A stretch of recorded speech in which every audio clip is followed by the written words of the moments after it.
This is Mr. Supon with First Take One Cut, no at Low Pixel Productions. Matrimony, the Sacrament of Service of Communion. December 5th and 6th. We're in the second week of Advent. Our Bible rerun shares on Matthew 19, 1 through 6. That's where Jesus said, "For this reason, a man will leave his father and mother and be united with his wife." All right, today we have our whiteboard notes right here. I'm going to go over these today. Matrimony PowerPoint, check that out in section 5, learning activities. It's the vocation service sacrament.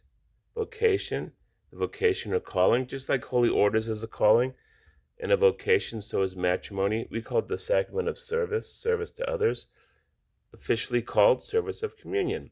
Read section 5, all of it. Why? So the test will be easy. Matrimony, marriage. Jesus answered, "Have you not read that from the beginning the Creator made them male and female, and said, 'For this reason a man will leave his father and mother and be united with his wife, and the two will become one flesh'? Therefore, what God has brought together, let not man separate." That's a quote from Jesus. Jesus actually quotes Genesis 2.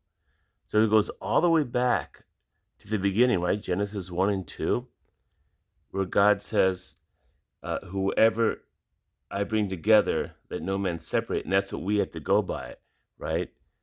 Adam and Eve fell. And even before the fall, we are the creation. Now we're the fallen creation. We need to seek the Lord. Let's now take a look at the notes. First of all, if you notice, I have love sprinkled throughout this. Love and little hearts. Love and little hearts. Very important for marriage. Very, very important for friendship. Love bears all things, believes all things, hopes all things. Love never fails. That's 1 Corinthians 13, 4 through 7. Now, let's take a look at what the church says here. Our church, it's ecclesia in Greek. Our church is called Roman Catholic and led by the magisterium, who are called to teach Holy Scripture to laity and live out Jesus' words. I love this. The married family unit is called the domestic church. So we're supposed to meditate on Scripture. We're supposed to read it. We're supposed to soak it in. And then the magisterium, they're also there, and others to help us figure out some of the meanings, symbolic and parabolic. Most of it simple and plain, though. Jesus said, "Where 2 or 3 are gathered in my name, I am there in their midst." So that's what Jesus said. And that goes back to the family unit also being called the church, the domestic church. I just love that. Marriage, sacrament of matrimony in Catholic Church, is for a man and woman to unite. And Scripture says they are physically one. But two people, of course. You have your own identity, your own personalities, your own will, your own ideas, your own creativity. You don't lose that. But you're supposed to act as one and be one. And we know physically one, that's how we're fruitful with children, right? That's one of the concepts here. Okay, let's look at Scripture. We have the wedding of Cana story, the famous story in John 2, where Mary tells the people to do what Jesus says, and that's where he turns the wine into water. And the wedding celebration was a week long for the Jewish people, just a great celebration. And usually the families would come together, and they would actually find the person. They would find the person who you'd be married. You know, today, some people use apps today.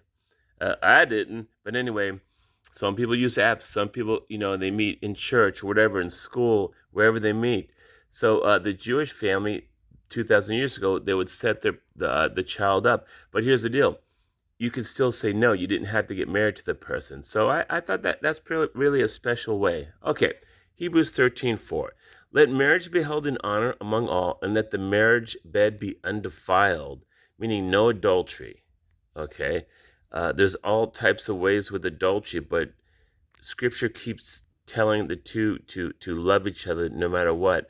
And then with Catholic vows, we say through sickness, through health, through whatever, we have to stick together.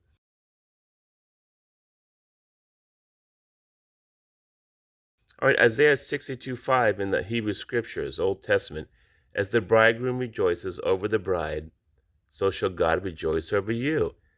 That's why the marriage of the bride and the bridegroom are symbolic of God and God's love for us. And even in the end, we're going to have a great wedding feast, a great feast, it says, for all those who believe, right? All right, there's many more scriptures that talk about weddings, and there's a lot in the epistles that guide us on how to be. Let's look at the family life. Man and woman are equal partners. Equal partners.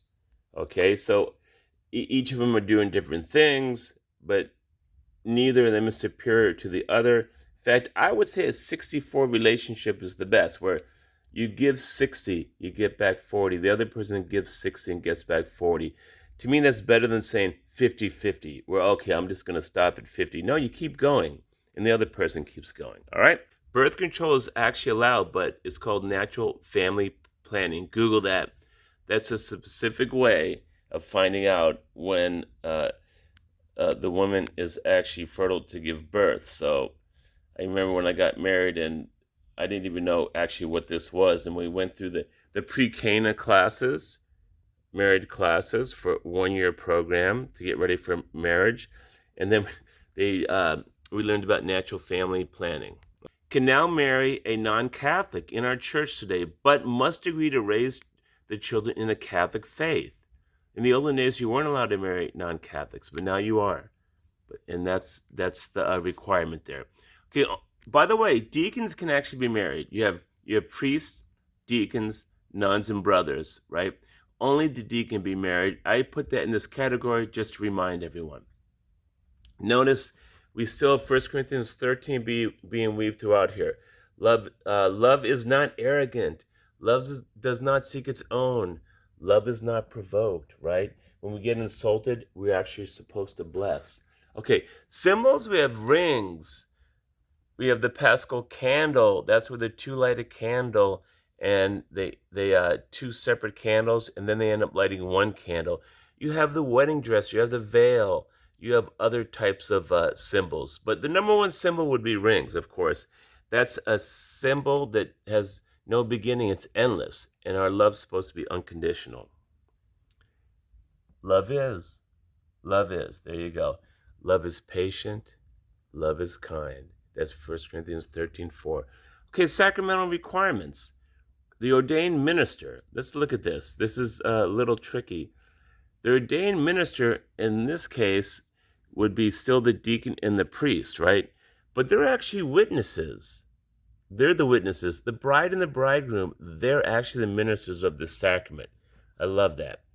You had to be married in the church or sanctuary. I was married at St. Bernardine's in the church. Permanent, faithful, and fruitful. There it is. Memorize that. Permanent. You're getting married for life. That's what Jesus says. Let no man separate, right? He does give a few situations like sexual issues, abuse, adultery, where someone could get a divorce. They do allow that, right? In Scripture. Okay, faithful to each other and fruitful. Doesn't mean you're going to have children, but being open to having children. Okay, the pre-Cana marriage classes. This is a fantastic retreat-like program. Everyone knows how the retreats are here. Sophomore, Emmaus, Kairos, great retreats. Great retreats. Well, this is a retreat, and it's for the two. And there's so many great things that happen on this, and questions and answers and details and responses that truthfully I haven't done since then. This is really just a great program. All right, wedding vows. Accept and open to having children. Honor each other for life. Choosing marriage, not forced, right? You can't be married forcefully. If that does happen, then you can get an annulment, right? Annulment. Never broken up, and only an annulment is accepted in the church. So annulment means that the marriage has not taken place, and then that Catholic person can actually get remarried in the church again. Let's look at annulment. You can get annulment because of sexual infidelity, because you get married, you both decide to have children, and then the other one says, no, you know what? I'm not interested in children. Now, of course, you can still stay married. Of course. And And I would say do that, but hopefully the other person will see it your way because you want to have children. But it's up to you. The church allows for divorce and annulment in that case. Catholic meaning is that this marriage never existed. So in annulment, the definition, once you get it annulled, it means it actually never existed. Now, physically, we know it existed, and we know there could be children from that. And so we know there's a lot of sensitivity there. This is a Catholic doctrine so that the person can be in the right with the church and receive the Eucharist. Let's look at some more of these. Does not act disgracefully. Wow. Love is not jealous. Does not take into account a wrong done to them. I love this one. When people do things wrong, and it could be every day, some things go back and forth from the two. If there's a forgiveness, if someone's keeping a record of wrongs, oh, you've done this so many times, and the other person forgives them, right, and blesses them, maybe they'll quit counting how many times someone has done something wrong, because this says you're not supposed to do that. In fact, Jesus said you have to forgive 70 times 7, right? And forgiveness means you forgive them truly, as if they did not even do that, right? That's actually how God does it. All right, let's look at the nuptial. This is an interesting Catholic word, nuptial. A mass in a wedding is called a nuptial mass, right? Nuptial mass. Another name for a Catholic wedding, right? There's nuptials in a mass, and the wedding's called a nuptial mass. There you go. I think we covered it all. Anyway, read through section 5 on matrimony. This is Mr. Suppan with First Take One Cut No Edit Low Pixel Productions.